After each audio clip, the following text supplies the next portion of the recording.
नमस्कार. आज मी तुम्हाला टाइप्स ऑफ रेटिनल डिटॅचमेंट ह्याच्याबद्दल माहिती देणार आहे. 3 टाइप्स ऑफ रेटिनल डिटॅचमेंट असतात.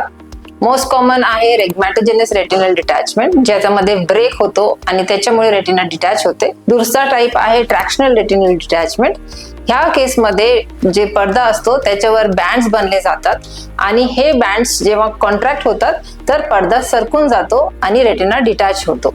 भारतामध्ये डायबिटीजमुळे होणारी डायबिटिक रेटिनोपॅथी आणि ज्या पेशंट प्रॉपर वेळेवर ट्रीटमेंट घेत नाही, ह्या पेशंटमध्ये ही रेटिनोपॅथी प्रॉलिफरेटिव्ह डायबिटिक रेटिनोपॅथीच्या स्टेजला जाते आणि त्या केसेसमध्ये न्यू वॅस्क्युलरायझेशन म्हणजे नवीन रक्तवाहिन्या पडद्याचे वर बनतात आणि हे कॉन्ट्रॅक्ट होतात फायब्रस बँड्स बनल्यानंतर आणि पडद्याला ओढतात.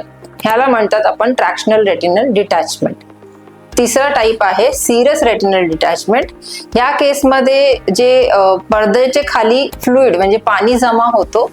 का कारण आहे ह्याचे एक इन्फेक्शनमुळे होऊ शकतो किंवा इन्फ्लमेशन याने सूज पडद्यावर किंवा पडद्याच्या खाली कोरॉइड मध्ये जेव्हा सूज येते त्याच्यामुळे पण असं होऊ शकतं किंवा ट्यूमर्स रेटिना आणि कोरॉइडल ट्यूमर्स मध्ये पण असे फ्लुइड जमा होते आणि याला आपण म्हणतो सिरस रेटिनल डिटॅचमेंट.